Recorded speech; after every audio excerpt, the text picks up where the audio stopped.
Bigger and better isn't going to beat Usyk. Right. It's really not. Are you going to maintain the line that you think Usyk wins the rematch? Usyk wins the rematch all day long. Who does win the fight, Spence? You're on the fence, mate. No, I'm not on the fence. No, you're not on I'm the fence. saying he has a great chance of winning it. Yeah. Okay, that's as clear as mud, because you said Fury. I'm sitting on the fence a little bit with it at the moment because I do. Because Duke's yeah, no. He thinks Conor Benn is a better fighter than he was. Is it about the belts and about the legacies, or is it about the money? I think he'll fight Eubank next.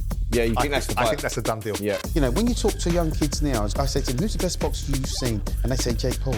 It brings tears to my eyes. We got Better BF calling him out. It's embarrassing that somebody like him can be the face of the sport and he's never had a meaningful fight. You can't put Jake Paul in a ring with Canelo No, Everest. Someone's going to get hurt. Forget that. I'll pack it in.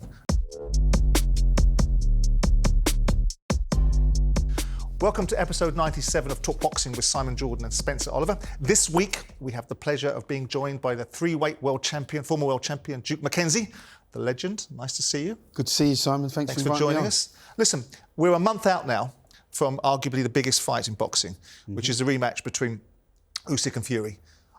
Duke, I'll throw it straight to you. What was your view on the first fight? My view on the first fight was that Usyk would win. You know, they say a good big and beats a good little one. Wasn't proven in the first fight, and my gut instinct said that Usyk would win because he's an unbelievable all-rounder.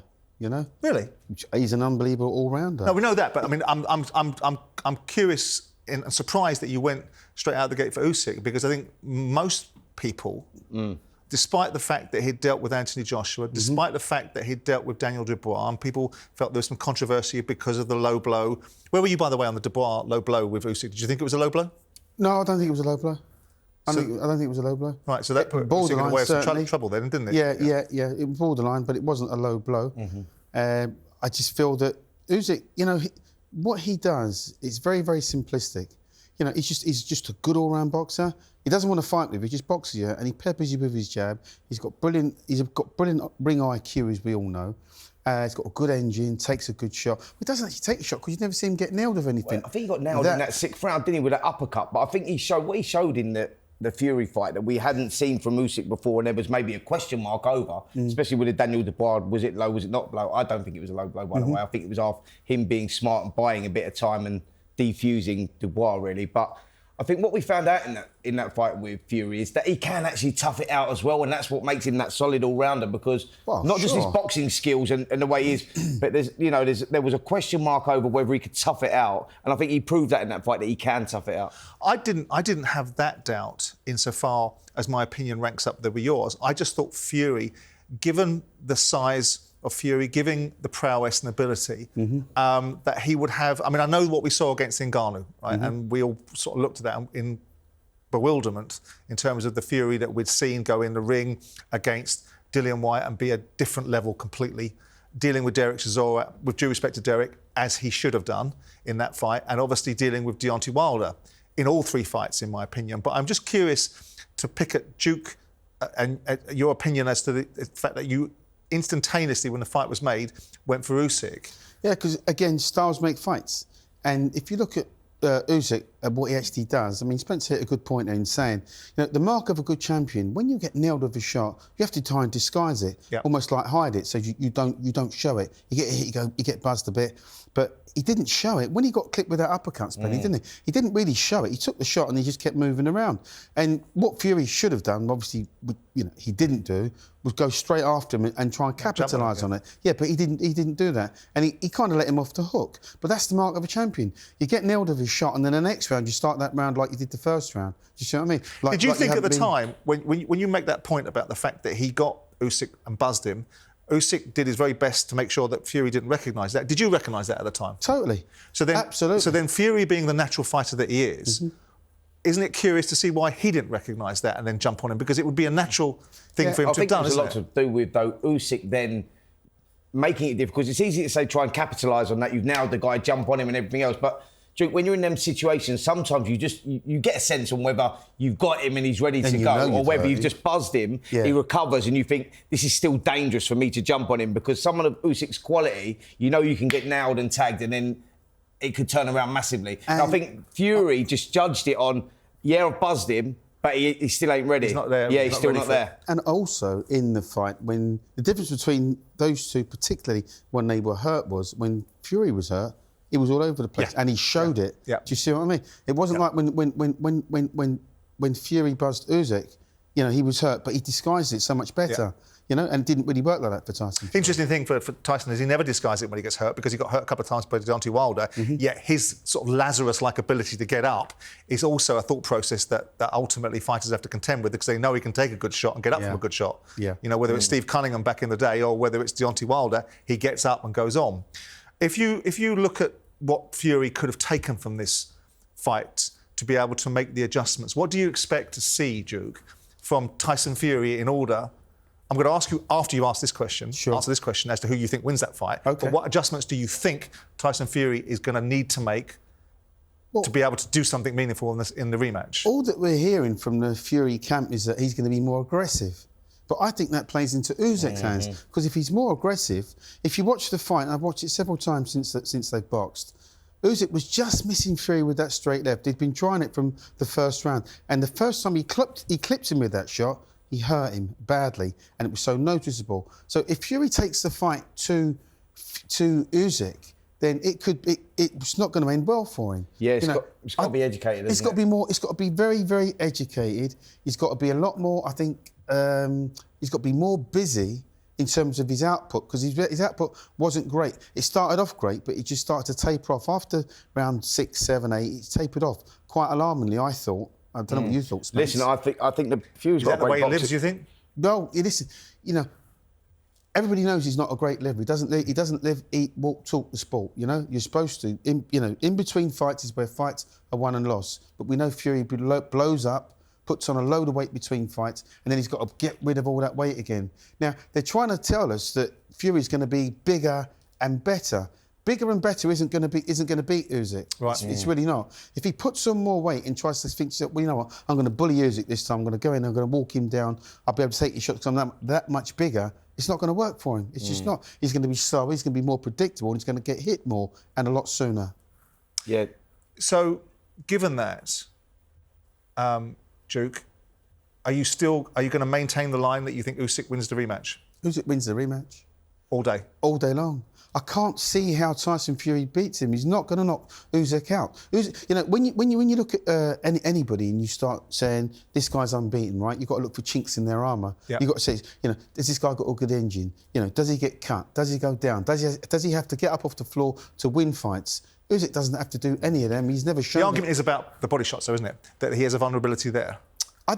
Listen, there is definitely a vulnerability there, because we've seen it previously. As an amateur as well, he was down a couple of times. Beterbiev, I think, was one of those that had him down with body shots. But Daniel Dubois in recent times, Daniel Dubois in recent times. So there is definitely a vulnerability there. I think for me, when we talked about this Tyson Fury situation going into this, Tyson Fury's got a great boxing IQ, that is for sure. And I think the fact that Fury walks him down, I think that plays into Usyk's hands as well, because Usyk is great moving around the perimeter of the ring, and he'll do that for 12 rounds. It's not about trying to gas him out, because you won't gas him out. No. But I think that if Fury uses that boxing brain, holds his ground more, sets a few traps, draws Usyk in, that's where the fight can be won and lost. Are you telling me you think that Fury's going to win this next? No, I'm not telling you that. Sorry, no, I'm telling you how he wins it. I'm not saying. I'm not saying that it's beyond his You have reach. said, Spence. You have said both you and I have picked Fury to win this fight. Yeah, I said it's not beyond his reach, but no, you just said to me, you telling me that he wins the fight. I said, no, I'm not telling you that. I'm telling you how he can win the fight. Yeah, but you have picked him to win this fight. Yeah, I said that he's got the capability of doing it, Right. yeah. So he is saying it.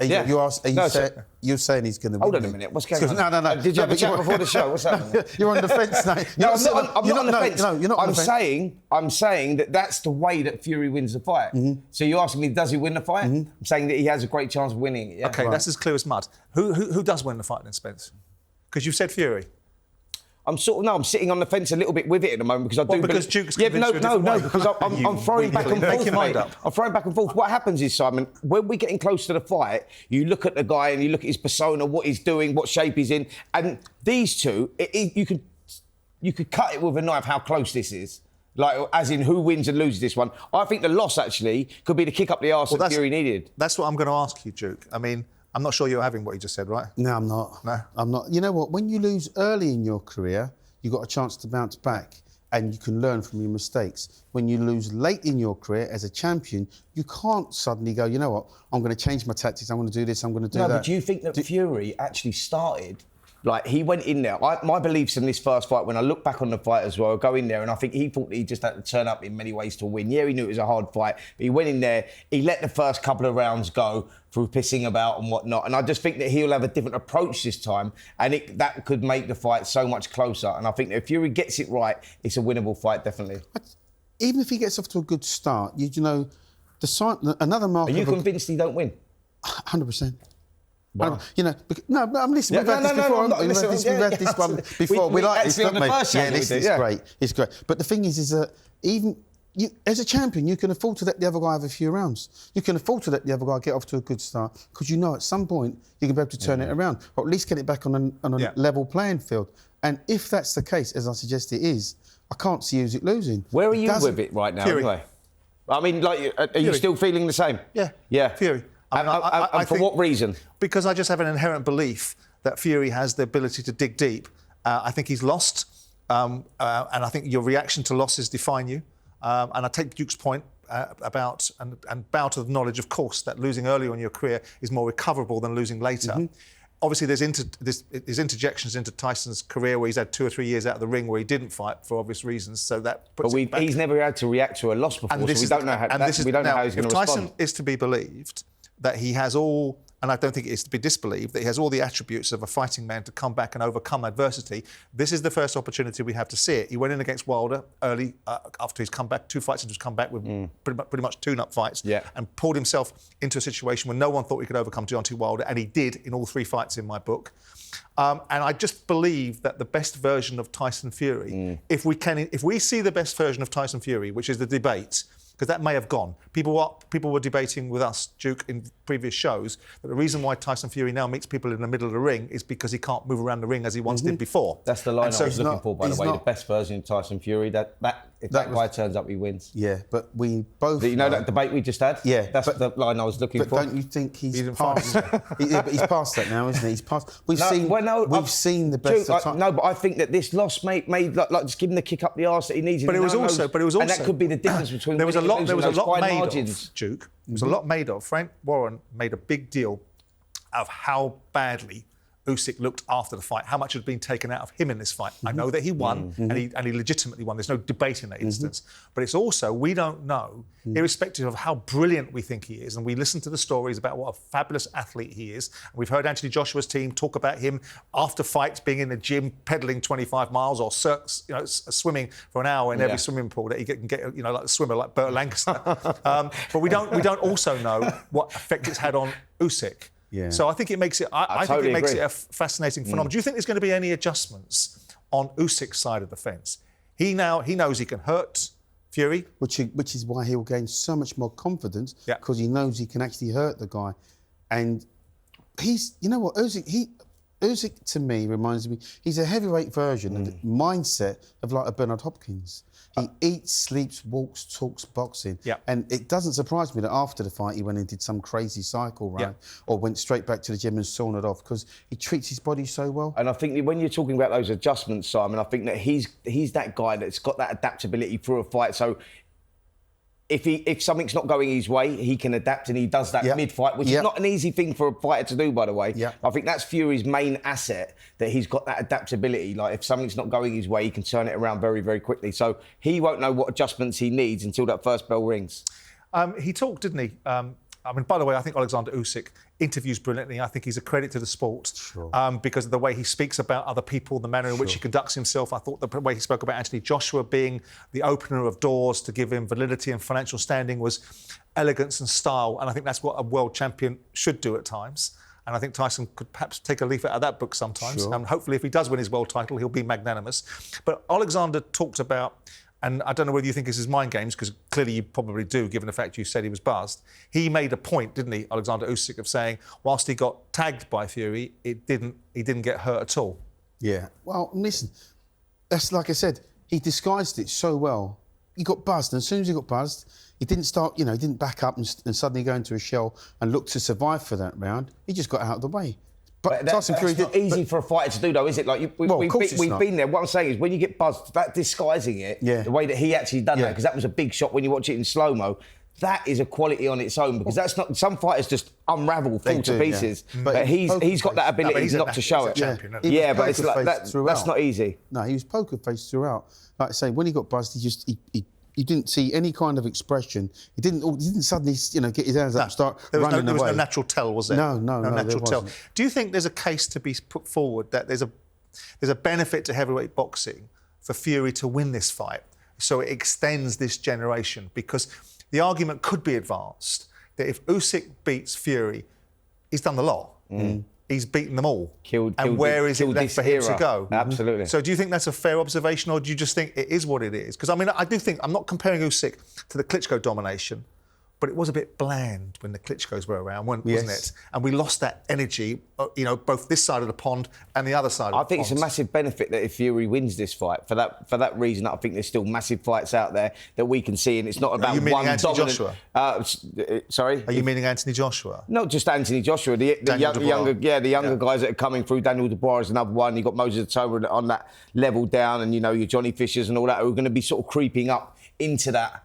into the world class, the elite, the elite class, absolutely. So I think it's very beneficial. It would be very beneficial for the sport of boxing if Fury wins the fight for that reason, because I think there's still huge fights out there. Well, listen, he's the draw, isn't he? Let's get that right. He is the name and pretty much the face of the heavyweight division. Everybody wants to fight Fury because that's the payday. You know what I mean? it would be great if we had. It'd be great for the sport if Fury wins, and then that sets up potentially the AJ fight, and that's the fight everybody wants to see. Where are you on a potential debate, which I'm going to create by framing this conversation this way, about arguably this could be perceived as one of the best years in heavyweight boxing in memory? Do you think that's a fair observation? I mean, I look back... Not in memory, but... that's what I'm... In recent times, definitely, I think, in recent times, I think that we are now getting the best fighting the best, which is what we've all been craving for. Because of the what was a better politics generation then? Okay, we've seen Dubois fight Hrgovic and Anthony Joshua. Yeah. We've seen Fury fight Usyk for the undisputed, which has only come around once every 25 years. And I was fortunate enough to go to both versions of it with Lennox in Madison Square Garden and in Los Angeles in 1999. So what era, if you can remember off the top of your head, do you think has paired the best fighters? Because we spent a long time... Going back to the Lennox days, probably. What, with Evander Holyfield? Absolutely. Where he ducked... Tyson. Riddick Bowe, all of those. That's when you go back to them sort of early 90s, and you look at the fights with Evander and Riddick and Lennox Lewis and Tyrell Biggs and all those guys. I think Tyson, was still very much a part of that era as well. That's when heavyweight boxing was sort of... Yeah. You agree with that? A high. Yeah, but then obviously we've got the generation in the era before that, when you had the Arleys and the Frasers and the Foремans. Of course. Kenny Norton, Ernie Shavers, which was, George Foreman, Joe Frazier.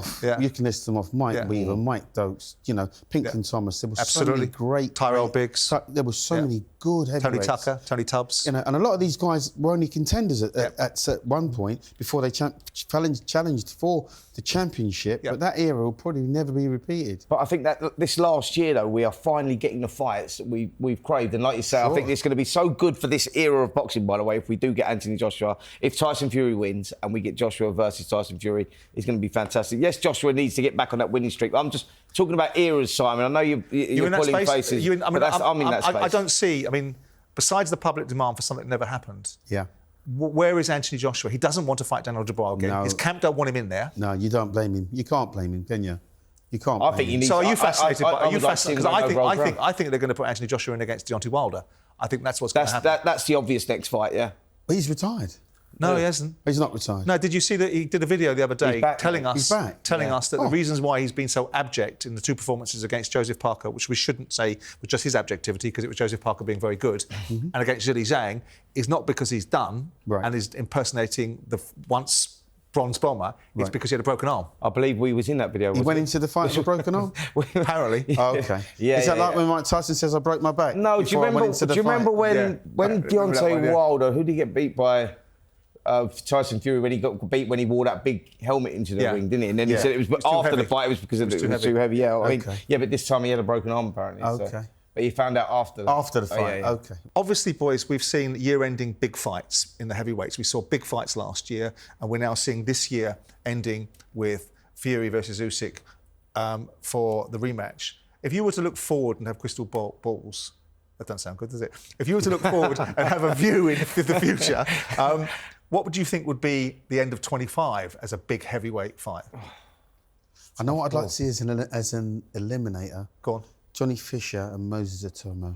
I'm just really. No, Yeah. I think that fight happens before the end of 2025. Do you? The reason I say that, I just think that Moses Atomo is that talented, and this kid is improving at such a rapid rate. He's up there. Yeah, but they got to hold him back, Spence. Yeah, I know. They got to hold him back. I know they have. I know that. Yeah, but sometimes if you're good enough, you're old enough. Yeah, but look what just happened to Gerald Anderson. Yeah, but he ain't Gerald Anderson. Well, I was going to ask Anderson you, was- what about Bacoli? Don't we want to see Bacoli? He's the one. I'm glad you mentioned him, because he's the guy that seems to be always sort of forgotten about, because he's the chairman of the Who Needs Him, Who Wants Him club. He's fighting Zhang now, isn't he? Yeah, no, he's fighting Zhang. But like, what I'm saying is, they will keep him out as far as possible, for as long as possible, because he's the danger man of the division. No one wants to fight him for obvious reasons. Like, potentially right now, Bacoli beats them all. Don't you think that's a dangerous fight? Bacoli Zhang. Absolutely, but Bacoli wins the fight. Yeah, I agree with that. Where are we going with this? Where do you want to go with it? We're talking about Zidane Zhang, the guy that just battered Deontay Wilder. Yeah, Really? Yeah, absolutely. And Bacoli just battered Jared Anderson. Yeah, Bacoli. I've mistook Bacoli for somebody else. Yeah. No, sorry. The president of the Who Needs Him club. Gotcha. Yeah. Bacoli, 100%. Yeah, Martin Bacoli. I've seen him in the gym, so I know, like, not He's just what we've seen. He's an animal, but he's also very clever. Yeah, sure. He's very clever. Yeah. Right, let's move on. Let's move on to someone that's been gaining a lot of attention over the last couple of years for the right, for most of the time for the wrong reasons, and hopefully soon for the right. Conor Benn. Let's have a listen to what Conor Benn had to say, because he was on Talksport earlier last week. We're in talks with Barrios for the WBC World Title, which is, if there's anything that's going to make me pick over the Eubank fight, it would be the WBC World Title. Do you think he looked good the other night against Ramos? It was a great fight. But Ramos came back into it, didn't he? Yeah, I don't think he looked great. I don't think Barrios looked great. He's a great fighter, tough Mexican, but I don't think he looked great. I think he's built for me. You know, he will come out firing. I feel rejuvenated, full of life. You remember the fights in Florida, the fight in Vegas. I've said, Tony, I don't even know if I want to fight anymore. That was me at that stage. I'm not sure if I wanted to fight. I didn't want to fight, to be honest with you, but discipline got me through. You know, it wasn't about motivation. I was the most unmotivated geezer going. It wasn't about motivation, it was just about discipline. And I've shown more discipline and work ethic and ambition in the past 2 years than I have done my whole career. It's staying ready, staying in the gym, irrelevant of what people are saying, irrelevant of this getting pulled, my own people painting my heart black. I stayed in the gym so that you are cleared of any wrongdoing moment, which I've just had. I'm ready to go. So I feel like I'm full of life, ready to take what's mine. I feel like I've missed out on a lot over the past 2 years. A lot of people are going to be screaming for the Eubank fight, though. Is that burning inside you? Yeah, because I want to smash his head in.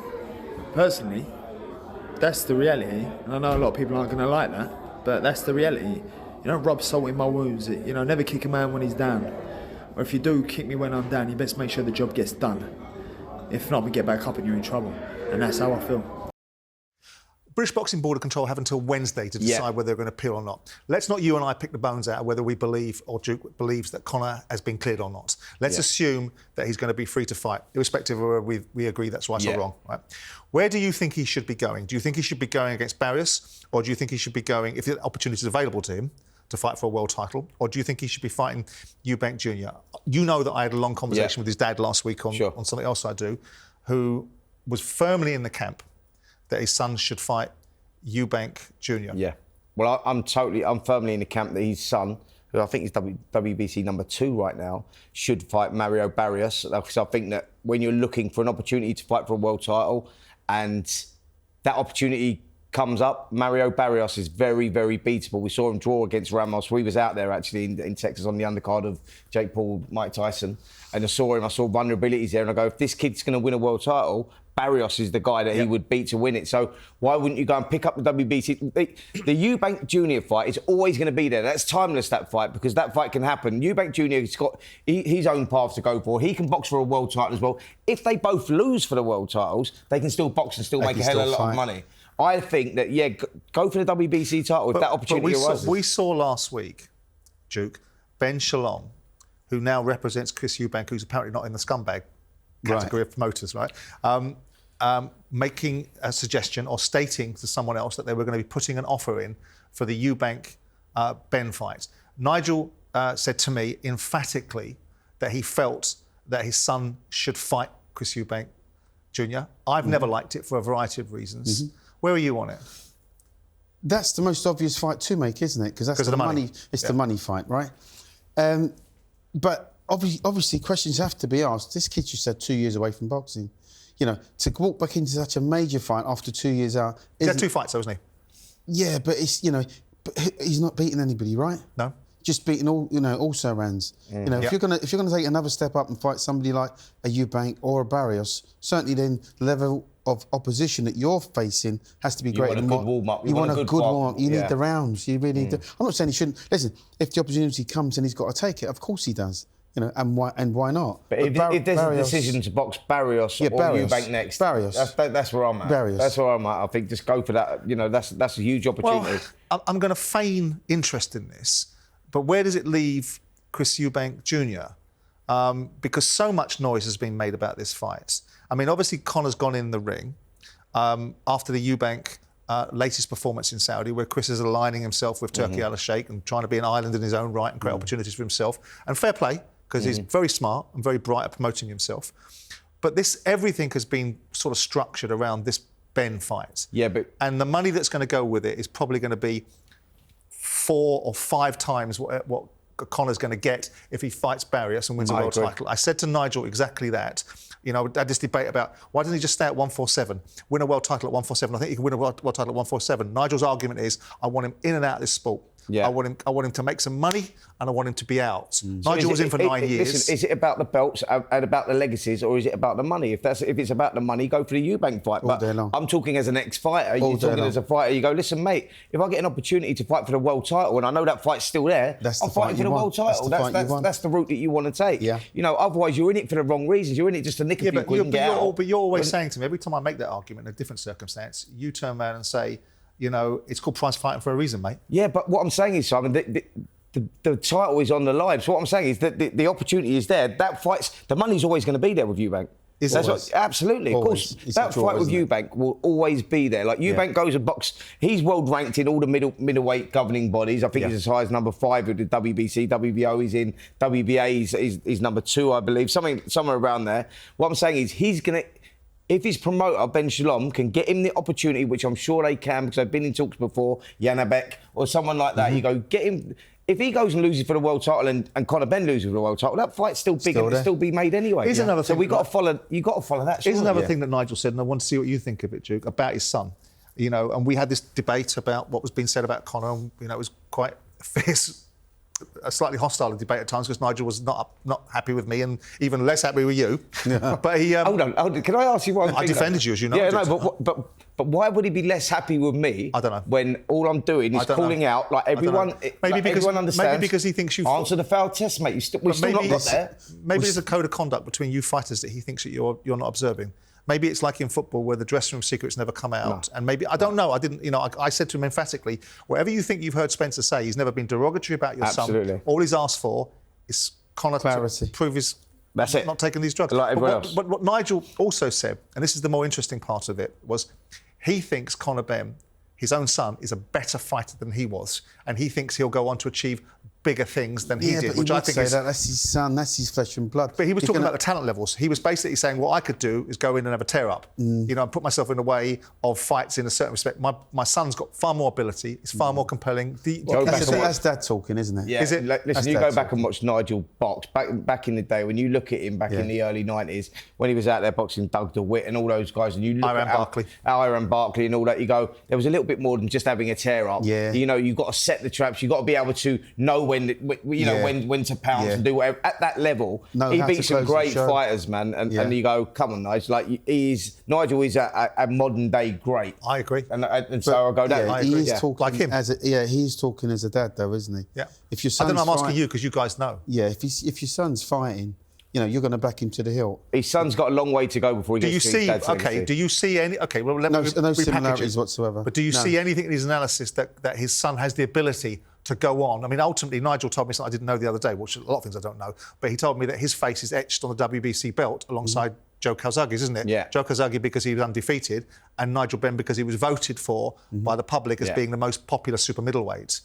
So from that point of view, he has huge credibility alongside the fact I saw him fight myself in the flesh. I saw him fight McLennan, and I know what that fight did to him. But do you not see anything in what he's saying that Conor can go to that level, be a world title? He can be a world champion. He's going to get. You know what? At some point, he's going to get a world title opportunity. Whether he takes it or not, that's the $1 million question. But at some point, it's going to present itself. But Junior will never be as good as Senior. It doesn't matter what anybody says. He's just not. You need to see, like, he's got to have had some form of test. We've not really even seen him in any major fights tests where he's had to come back. Like Nigel Benn, when you're comparing legacies and you see what Nigel done and the fights that he was involved in to get to even a world title fight, you go like, come on, like that's a big call. Different era. I mean, he fought 22 fights in 24 months. But what I'm saying is, they had some big names on the record as well. When Nigel Benn got knocked out of the ring by General McClelland, and he was knocked out of the ring, if that had been me, I'd have stayed out. But Nigel Benn clawed his way. No, but he did. I saw him tell you about the 20-second thing, actually. He went out. He was knocked out of the ring, and then he went, I'm not staying out. And he pulled himself back in like some kind of a superhero. It was an unbelievable fight. Where were you on Eubank Jr.? I mean, I've had a few broadsides at him insofar as I'm entitled to. I'm not, because I've never stepped in the ring, but I talk about what he says, which is I want to be a world champion. I'm a world level fighter. And I say, well, then when you've stepped up to Billy Joe Saunders and George Groves, you got beaten in both instances, so you weren't at world level. You might have been there to participate, but not to win. And then you don't seem to fight anybody. You just tell us about how much money you've got. Where are you on Eubank Jr.? That's exactly what he does, though, isn't it? He just, he shows you his financial wealth without having fought anybody. I couldn't name you. Do you think he's a world-class fighter? He's world class, but he's not world champion. Do you think he's a world beater? Do you think he could become world champion? He might have missed the boat, Spence. Yeah. He might have missed the boat. Because all we ever get and all we've ever had from Eubank Jr. is he's going to be the next big thing, the next gen, he's going to do this and the ABCD. But we've never seen him fight anybody that's a live opponent. Well, I suppose if you can use the term next gen when you've got a 58-year-old coming back in the ring, can't you? You can use the term next gen. The problem with Chris Eubank Jr. right now is that he's 35 years of age now? And like you say, when you're putting those miles on the clock and time is ticking all the time, he lives a good life, he doesn't drink, etc., whatnot, but you just look at his last performance, you're only as good as your last performance, you look there and you see, the cracks starting to appear, like that. He was there, he was getting hit maybe more than you see in the past or whatever, or was it just the fact that he didn't respect the guy? Remains to be seen, but look, I'd like to see Chris now step up and box for a world title. I think that's important for him right now because... Well, that gives him legacy, doesn't it? Absolutely. And that validates him as a fighter, because right now there is no belt. He hasn't won anything. I mean, if you have major. His father will say he's got an IBO belt, and they'll all argue back against the WBO belt and say that once upon a time, the British Boxing Board of Control wouldn't even recognise the WBO belt. When Nigel went over there and won it against Doug DeWitt, they didn't recognise it. That's why he tore up his licence. Yeah. So it's all times and spaces. So there's a part of people suggesting that he's won the IBO belt. I don't recognise that as a world title belt. Who does? Anyway, listen, let's move away from Conor and whatever may... I think he'll fight Eubank next. Yeah, you think that's the fight? I think that's a done deal. Yeah. I think that's what will happen. A lot of talk and a lot of participation in the crossover space now. Duke, where are you on these crossover fights that don't seem to be leaving us anytime soon? I struggle with crossover fights only simply because when you have a 58, 59-year-old Mike Tyson coming out of retirement to get involved with these so-called crossover fights. Tyson's a legend of the sport and shouldn't be doing exhibitions, shouldn't be doing or fighting these YouTube guys. It diminishes the sport. I mean, on one hand, it's great for the sport because it brings you a whole new audience to the sport. Yeah. However, this new audience of the sport know nothing about the history of the sport. You know, when you talk to young kids now, as I do at my gym, and I say to them, "Who's the best boxer you've seen? Who's the greatest fighter that you've ever seen on the TV?" And they say Jake Paul. It brings tears to my eyes. I can't work it out, Simon. Fair enough, yeah. Spence, it's ridiculous. Yeah. Listen, from our generation and where we've come from, you know, it's ridiculous. But that's why they're in the gym, though, because he's bringing that new... I know. I understand. What I'm saying is he is hitting audience. an audience that the normal boxers do not hit. So like, that's the big debate here and the big argument is that, yeah, all right, he's called out Mike Tyson. It was sad to see Mike Tyson, a guy, like you say, that was once the baddest man on the planet. But Jake Paul... You know, the argument here is he good for boxing? Isn't he good for boxing? Is he bringing a new audience to boxing? But that's fine, and that's part of a debate. But the bigger problem for me, and I don't know what your view on this, Duke, is that it's not only calling out, he's not only calling out people like Mike Tyson, which we all know gets him eyes on the prize and ultimately gives him some sort of faux credibility. But we've now got it going the other way. We've got Dubois and Beterbiev calling him out. I mean, what do you make to that? Doesn't that tell you, though, just when you're talking about faces of boxing, who's the face of boxing right now? You got the world heavyweight champ and the guy that's arguably pound for pound #1 in the world at any weight division calling out Jake Paul. So who's the face of boxing at the moment? It's embarrassing, isn't it? It is embarrassing, yeah. It's embarrassing that somebody like him can be the face of the sport and he's never had a meaningful fight. Yeah. Now, you know, I was in Memphis, I think it was, for Tyson v. Lewis. And when Lennox Lewis destroyed Mike Tyson... In Memphis? This is like 22 years ago. Yeah. It was heartbreaking. Yeah, I mean, you know, I went... After the fight, everybody went out celebrating after the fight. I went back to my hotel. I was in my bed by 11:30. I couldn't go and celebrate. Bloody hot, wasn't it? Oh, God. It was terribly humid. It was hot, yeah. Inside the pyramid, but the point I'm trying to make, Simon, is that it was such a heartbelt... It was. I was so upset. I was so upset that Mike Tyson had actually been beaten. And 22 years on now... He's in with Jake Paul.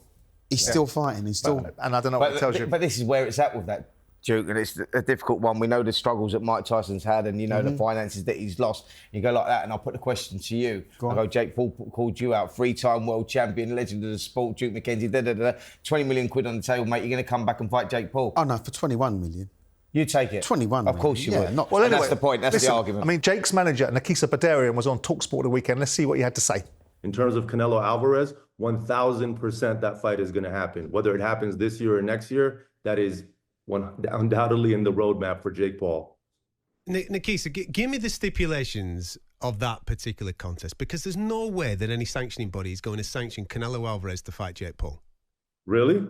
There's no way that that's going to happen. Tell me what's the most important sanctioning body in the United States of America. What would you say it is? I would guess that it's the WBC with you. No, New York or... Are you talking about State Athletic Commissions or are you talking... New York or Las Las about Vegas? sanctioning bodies, irrelevant to the discussion, because Canelo Alvarez... The commissions. You're talking... Okay, so Nevada. Exactly. So tell me what fights they've commissioned that are even more lopsided in terms of experience than Canelo. Oh, listen, Mayweather and McGregor for a start. Listen, that's not what I'm saying. Exactly. So if they do Mayweather and McGregor, Adam, why would they not do Canelo versus Jake Paul? No, that's not what I'm saying. I'm not saying that a State Athletic Commission would not allow it, because of course they would allow it. What were the stipulations of Mayweather and McGregor? Listen, that's not the argument that I'm making. I'm talking about... You're now making a conversation about the guy that is the main man at 168 pounds in professional boxing, right? In Canelo Alvarez, and obviously has floated up and down in weight divisions, and he's even maybe thinking about next time challenging cruiserweight. They've talked about. Well, okay, whatever, right? But he is an active professional world champion, and we are now talking about fighting a guy, Jake Paul, who is doing fantastic things. Don't get me wrong; he's doing great things, pulling great numbers, but there is a massive level disparity. You've got to admit that.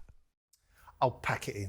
Right, this is ridiculous, and this is delusions of grandeur. You can't put Jake Paul in a ring with Canelo Alvarez. Someone's going to get hurt. Forget right? that. Like, there's a space for what Jake Paul is doing, and he's developing as a fighter. Yeah, but we know what his space is, and we know. Yeah, there's only ever going to be a level there. Canelo is like an active pound for pound star, superstar of boxing. Yeah, forget that. We don't need to see that because it's a non-event.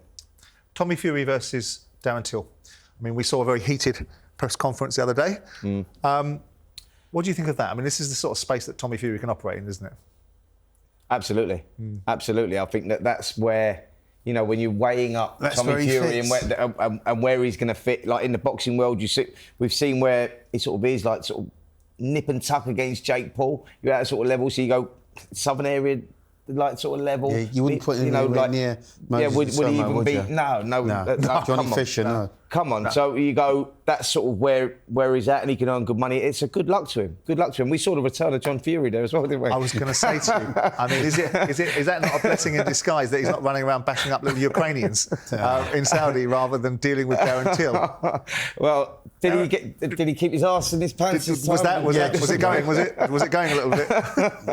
Oh yeah. Listen, I think there's, like I say, that's Tommy Fury, that's where he's at right now. It's actually, him and Darren Till is a good fight, to be fair. When you're talking about levels and where it's at, you go, when you're matching two fighters up like that, it's not a bad fight. Darren Till, who comes from a different discipline, actually can fight a little bit. And I think that, he can fight a little bit. And so that'll be a decent fight. Yeah, I mean, he did go off on a tangent, didn't he? He said, if I couldn't knock, I'll headbutt you, I'll knee you in the face, that's when kick you in the chubs or whatever else well, he's going to do. You're talking about bringing the sport into disrepute them, because Which you go, is what Tommy if says. it's going against me, I'm going to kick you in the end. You go, well, you've just sort of you've got to be careful what you say there. Yeah, but that's noise, isn't it? I mean, I like John Fury. I think some of the things he says about boxing are so insightful. I think he's one of the best observers. I used to love watching him before it was TNT, it was BT Sport.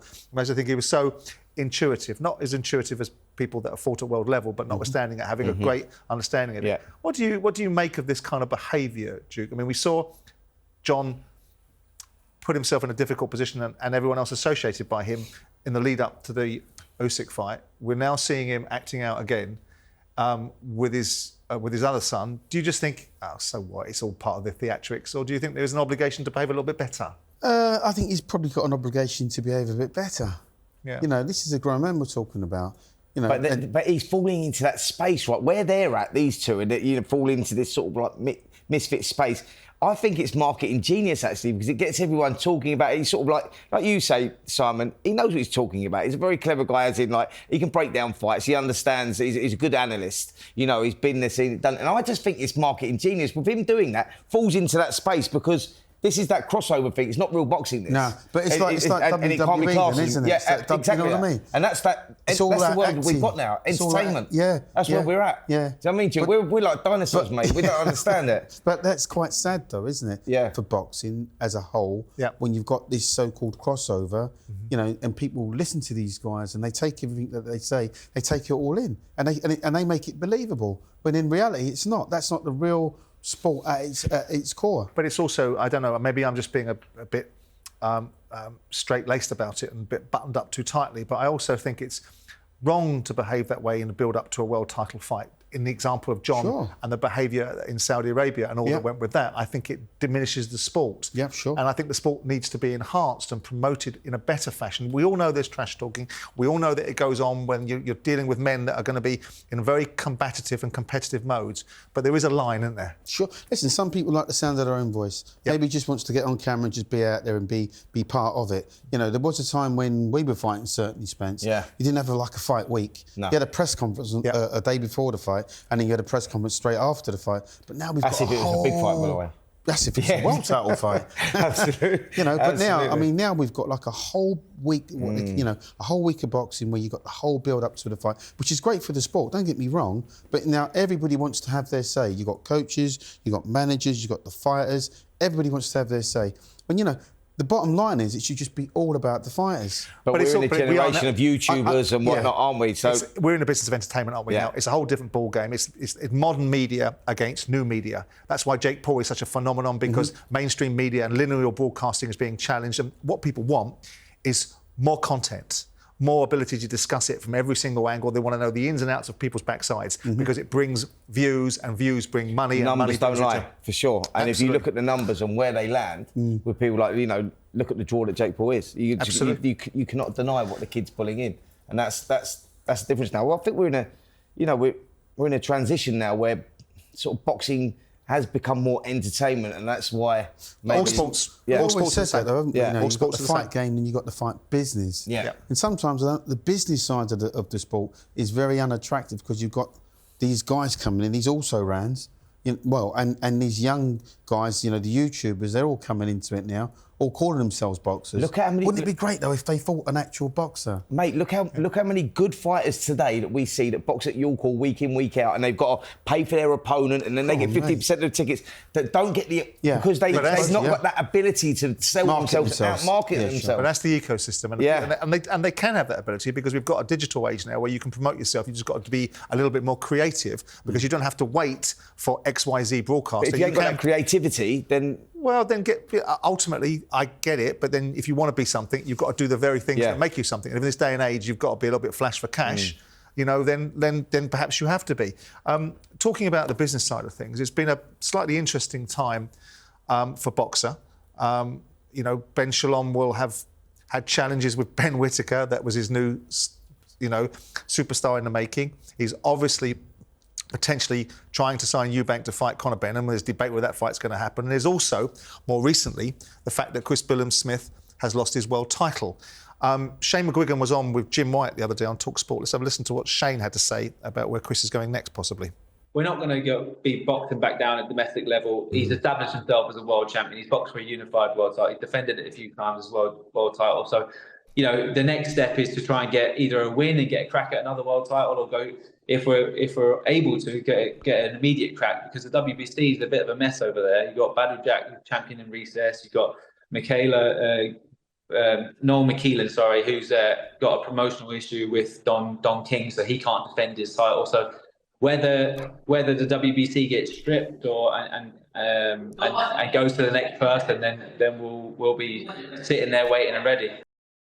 Duke, before I get on to where Chris may be able to go and what might be best for him, were you surprised at the outcome of the fight against Ramirez? I was surprised. I thought he would win. I tipped him to win because of his physicality. He's a real strong boy, as we all know. But what we didn't really take into consideration was just how cute that Ramirez was.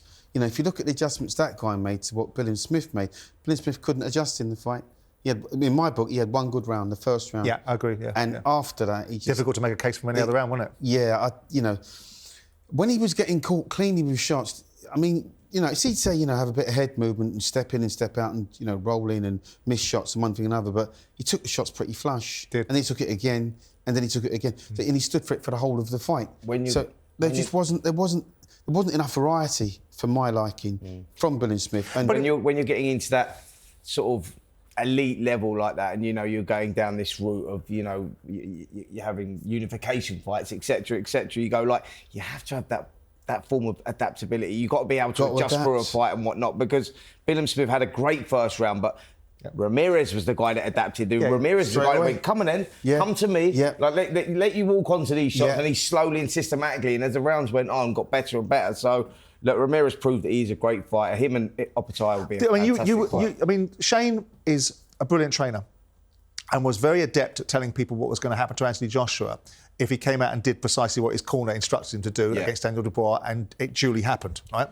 And so he said after the fight with Ramirez, he was asked a direct question. Did you think, was Ramirez better than you thought he was? And he said, no, he wasn't. So I'm trying to work out why they picked Ramirez. They chose this fight because they felt it was a winnable fight. The fighter wasn't better than they thought he was. Well, he obviously was better than what they thought he was. But I'm just giving you what Shane said. Oh, OK. And so Shane said he wasn't. Okay. And so I'm trying to work out what they could have done, what they should have done, what Shane's culpability in Chris Billam-Smith fighting the same way or being unable to adapt to the circumstances that unfold in front of him, and where does the trainer feature in that dynamic?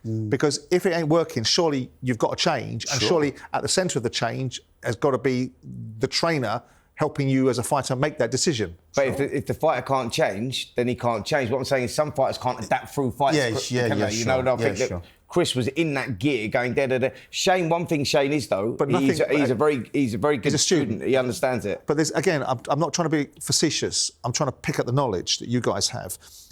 If he's not better than you thought he was, which is the trainer's view, and he adapts, and even with him adapting after the first round, where I actually thought that the first round was so dominant for Chris Billam-Smith, I actually thought he was in for a nice, easy night's work. It was that easy. Yeah, yeah. So he adapts. He ain't any better as a result of that adaptation. He's just adapted. Why wouldn't Chris Billam-Smith have adapted? Are we simply saying, as a result of this, our diagnosis afterwards, he wasn't capable of adapting, he wasn't good enough to adapt? Yeah, he couldn't adapt. And nothing the trainer could have done? It was nothing the coach could have done. Right. I mean, can say whatever he wants. And, I agree with that. To him in the corner. Once your coach gives you instructions, you have to take instruction and you have to rise to that. Do you know what I mean? But if you're not rising to it and you're going to stand for the same thing round... So he can't beat this fella, even if he fought him again then? If he fought again, he gets beat again. Right. It'll probably be easier next time. Because what's happened with Ramirez now, the changes that he made were very, very subtle. Normally he carries his right hand really low, but he got it up really high so he couldn't get jabbed over his jab.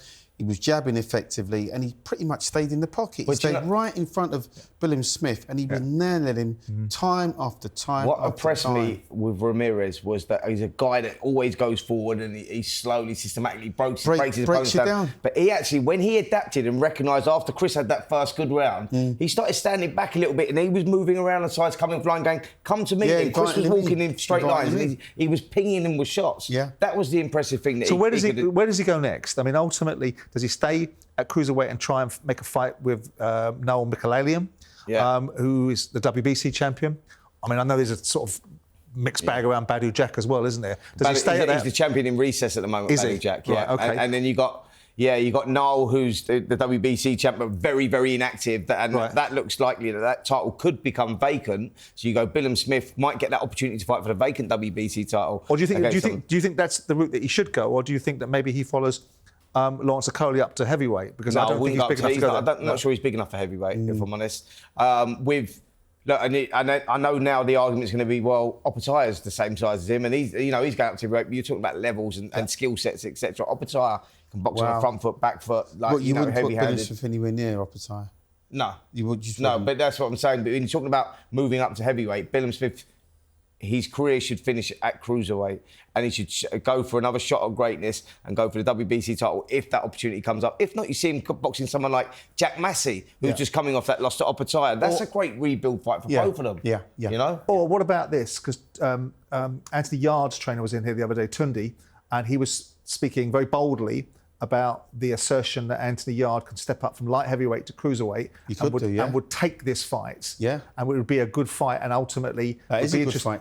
Do you think that's a good fight? That's a good fight. Yes, sure. And that's a fight the British public would love to see. You know, Yard, what's his name? Chris Billam-Smith. Billam-Smith, right? Yeah, Yard. I'd prefer to see him fight a light heavy and fight Josh Boazzi, wouldn't you? Yeah. I mean, listen, the Boazzi fight, that's almost like Conor Benn and Eubank. Boazzi and Yard, that fight's always going to be there. Do you think that's a pay-per-view fight, though? Is it pay-per-view?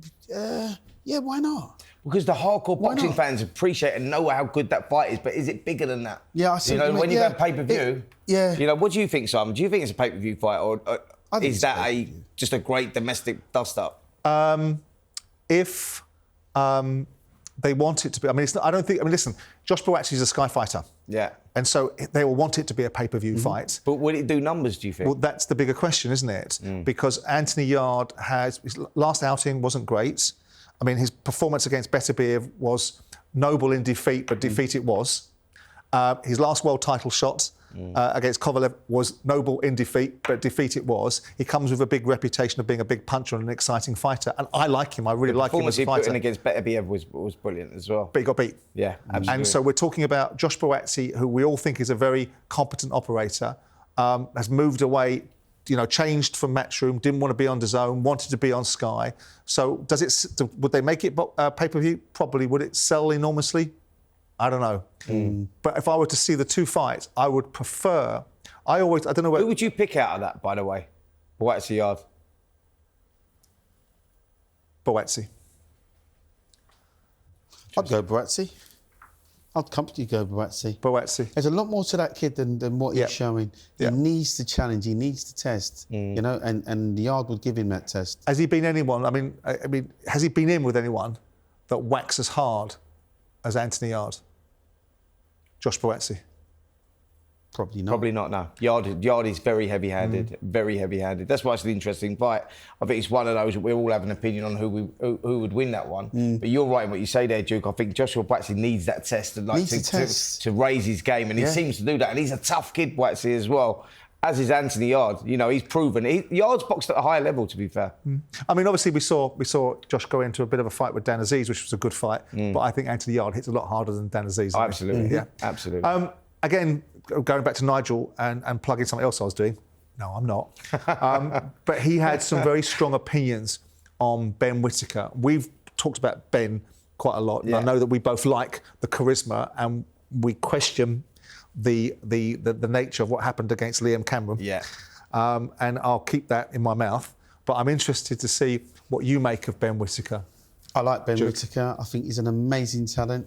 I don't think he's swallowed in that fight. I think, listen, he's a young guy, right? He got backed up onto the ropes and now he's gone over the ropes, he's gone backwards. The fall was quite bad if you actually see the fight. I've watched the fall over when he's gone over backwards. I've watched it several times. It was quite bad and he did look a bit concussed to me. Now listen, I don't think he should have, got up and tried to dust himself and got back into the fight at all. I think what he actually did was the right thing, I mean, listen... He's got to go back in against Cameron next, doesn't he? Oh, yeah. No, listen, that's a given. That's a given because nobody's going to stand for it. The fact that he might go a different direction and avoid this kid. Yeah. He's got to go back in with Cameron. If not his next fight, then certainly the one after that. But he can't avoid him. No, because he's always going to be there, and that's always going to be hanging over him. Are you not surprised though? Because he has. I mean, I really like Ben, and I think that all the charisma and all the showboating has been entertaining and interesting, and I think it's been amusing to watch. I remember sitting there at various fights, and you were there, and Noel Gallagher sitting next to me going, I hate this. When he gets up a few levels, he's not going to have that. Someone's going to do it to him because he's not going to take it. Well, I don't know about that. We'll see.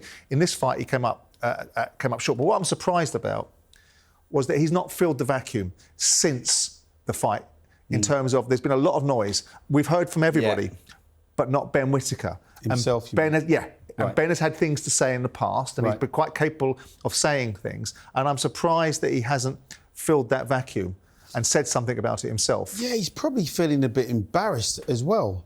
The fact that the fight ended... Shouldn't that be a reason to stand up though and say something? I think that he needs to, he needs to get out there and speak. To say what? Well, just to explain it for himself because he's been accused of swallowing it. The jury's right out. All right, because these accusations have been made. Yeah. All right, I mean... And he should be out there making a statement, surely, Duke, saying, this is the next fight. I'm having this fight again. I'm going to make this right. This is what happened. That's what happened. And, I wasn't in a condition to fight. Bam, we're going to move on. I'm going to put right the wrongs of the last fight. And bang. I mean, but we've heard nothing. That's the big problem. Everything you say makes sense. And maybe in that respect, then maybe he should say something. But by that same token, though, has he got anything to prove? Has he really got anything to, to back up and come out of his shell? Well, he has a little bit, isn't he? Because he's allowed the building of him. Of course he's going to allow it because it's all about him and building him up to a star.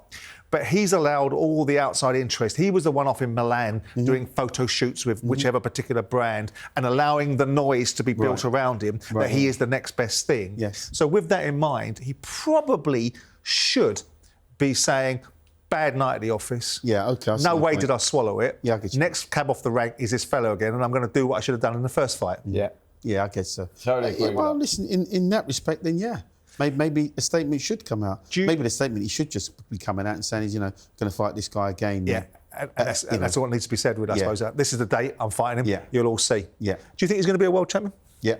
At light heavy? At light heavyweight. Yeah. I've got no doubt about it. I think he's that good, and the more he starts, the more he learns and the more time he's got, because I think time's on his side, I think then you're going to see the best of this kid. It could be a little bit of grounding that he needed, if I'm totally honest. That was a little wake-up call, you know what I mean? Liam Cameron's a good fighter and he works it out. And he's making life difficult for Ben in there. Well, that fight ended the way that it did. Are you still in the space that he'll be a world? Because I believe that he will be. Yeah. I believe that he has that ability, and and to go on and win a world title for sure. Even though there is a debate about how hard he hits. Well, listen, this is what remains to be seen now is how he comes back there. But there's a huge debate about how hard he hits at world level, for sure. For sure, but his skill set is another level. Although Bivol hasn't got a concussive now, he's still been a world title. And with Ben, you're going to have the clearing of the decks, aren't you? Because Anthony Yarde is getting to a certain age. Sure. But Boaxi will be around for a few more years. But Bivol and Beterbiev are sailing off into the sunset sooner rather than later, aren't they? So he will land in a space where these monsters have gone from that particular division. Don't forget, he's still learning. He's still learning. That's Still exactly learning. it. You know, He's still learning. The kid. Imagine this kid in another 10 fights from now. He's an immense talent. Just how good he can be, potentially. Fellas, thanks very much. That's it for episode 97 of Talk Boxing with Simon Jordan and Spencer Oliver. Duke, thank you, mate, as I said. Thanks, and Simon. We'll see you guys next time we're out.